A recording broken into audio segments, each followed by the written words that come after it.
Right, so the folly of the new Syrian regime of Ahmed Al Saraa, formerly known as Jolani, may have finally reached an impasse. His trust in the West, his determination to ally himself to Israel and the US, to sell out in a lot of respects, is leaving him with egg on his face, as the reality of life post-Assad for the people of Syria isn't quite turning out how many of them thought it would. I mean, for starters, it'd be quite nice to just be able to see, for one, but for that you need a light, and for light in Syria, you need oil. And for an oil-rich nation, that's become an increasingly tough call because they don't own their own oil anymore. They don't control it. And sanctions placed upon them makes getting it from elsewhere rather tough as well. If Al Saraa thought himself a world leader now, what he really is a convenience to other leaders. No real power of his own.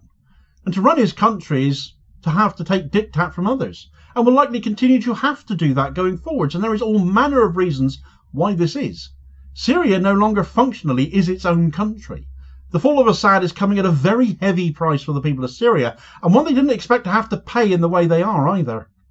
Right, so the Syrian government of Ahmed Al Saraa, of HTS, is rapidly turning out to be less an independent government and more of a branch office for other nations, able to lean on them in all manner of different ways, from Israel to the US to Turkey, and still Al Saraa is pretending he's some kind of statesman now on the world stage, rather than somebody who will have to jump when the likes of Trump or Netanyahu or Erdogan tell him to.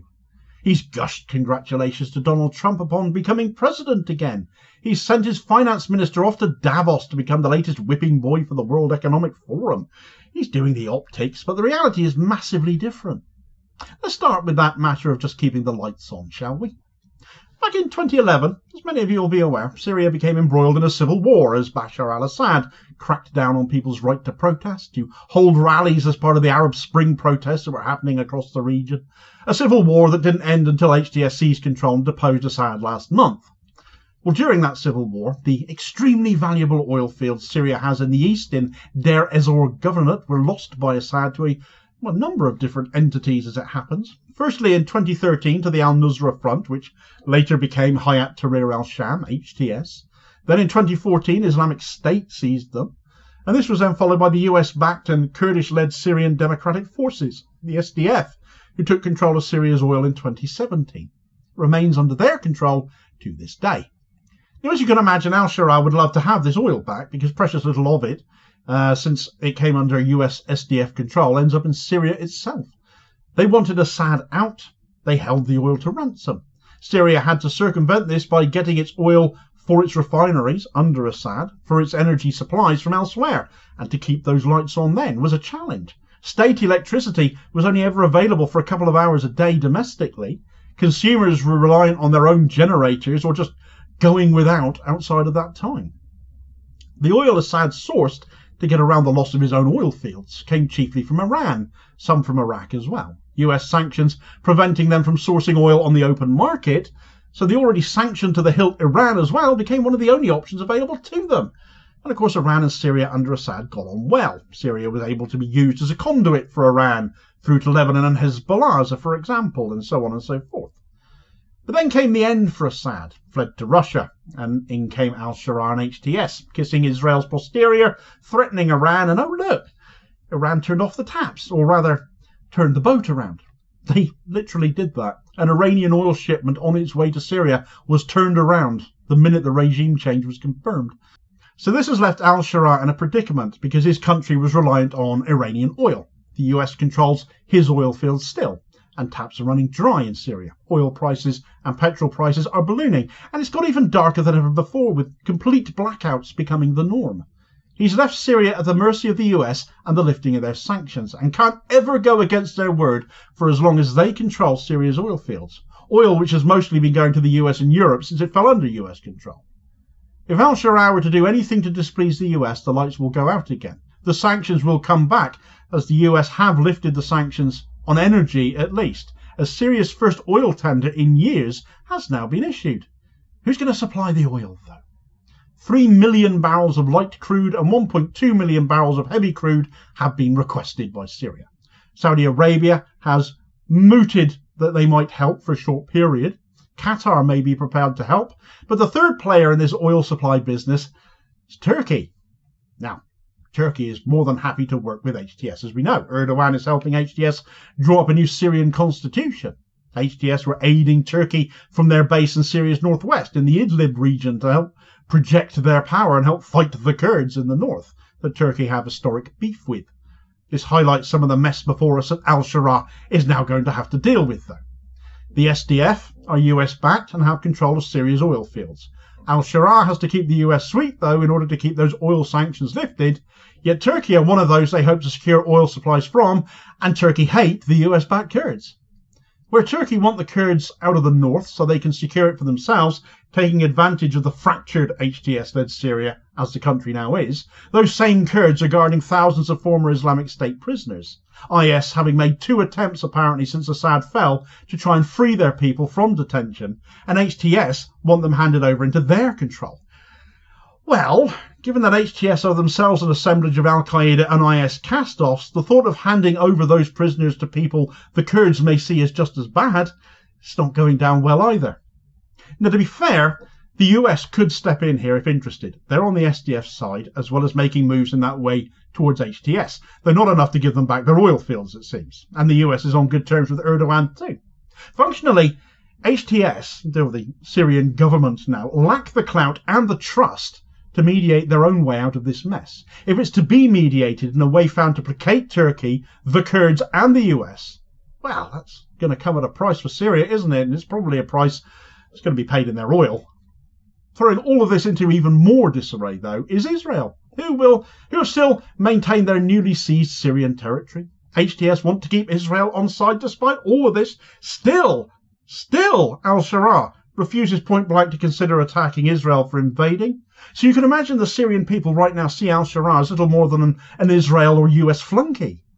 On the other hand, to keep the US sweet, as Syria now must, you keep the lights on, there's no way they can attack Israel either. Israel can do what it likes, and they absolutely are. Not only are Israel hanging on to the land they've already seized in Syria, they're now building a new military outpost right smack bang in the middle of it in Quneitra Governorate, bulldozing hundreds of trees in the Jabatha al-Khashab forest. You don't think of Syria having many of those, do you? As well as over agricultural land and orchards in order to build it. New roads have already been built leading to it from the already occupied Golan Heights to permanently tie this area to Israel, to permanently assimilate it into Israel. There's no intention of Israel retreating from this land or giving it up. And how much further they encroach, well, frankly, what's HTS ever going to do about it? Nothing. They can't. They're too weak. They're too vulnerable. And unless they are prepared to change their allegiances, this appears to be a Syrian government indentured to external forces and cannot do a thing about it. No matter how much al Saraa says Israel have no need to occupy that land, whilst at the same time saying he won't attack them to drive them out of his territory either.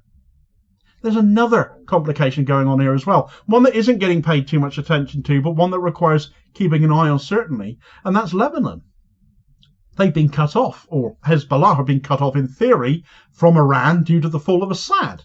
In practice, the destabilised Syria has enabled supplies from Iran to reach Lebanon at an even greater rate, since where under Assad Israel had contacts within the country to flag up any such shipments and attempt to intercept them, under HTS they've actually lost them. However, a more sinister outcome has been the resurgence in Lebanon of other extremist groups linked to the likes of Al-Qaeda, linked to the likes of HTS, kept in check all this time by Hezbollah, but weakened as they have been with the assassination of their leader Hassan Nasrallah, and the invasion of Lebanon by Israel in the south, combined with an influx of weapons stolen from Syrian caches as Assad's regime fell, which flooded into Lebanon on the black market. There could be significant destabilisation there now as well, assuming the new president there, Joseph Aoun, doesn't get on top of it fast. He might well do. The Cradle have published a really good map of Syria, actually, which exemplifies all of the problems I've outlined for al Saraa here quite nicely. The Israeli incursion in the far southwest in blue, where a new military installation is being built and where Israel may spread further from there. The Kurdish-controlled areas encompassing Syria's oil fields going up to the Turkish border in the north of Syria in green. US occupation dotted throughout that area, plus on the Jordanian border around Tamf as a military base there. Islamic State present in the centre of the country in areas HTS now purport to control, but of course that's going to be debatable. Their stronghold of Idlib in the north marked on there as well separately. This is a mess Syria is now in, a real mess, and it is all it is to all appearances unable to be a truly independent and free state to make its own way post-Assad, under the regime now acting like it is in charge, but truth be told really isn't, and never can be for as long as kissing up to the US, Turkey and Israel remains a requirement for them to basically function, to even keep the lights on. Speaking of Lebanon, the ceasefire that Israel haven't taken the blindest bit of notice of is due to come to an end very shortly. That is, if the 30-day extension Israel have just had the nerve to ask for doesn't get granted. A farce if it is, given they've ignored this ceasefire all the way through. But with the US and France deciding on whether to grant them an extension, well, they may well probably get it. At any rate, the war of words is ratcheting up once more on both sides, and Israel's flagrant disregard for the ceasefire isn't something they're likely to get away with for long, extension or no. Get all the details of that story in this video recommendation here as your suggested next watch. Please do also hit like, share and subscribe to the channel if you haven't done so already to help support the work I do here, as well as ensure you don't miss out on new daily content, news you won't find elsewhere, which I know you'd absolutely hate to miss. And I'll hopefully therefore see you on the next feed. Cheers folks.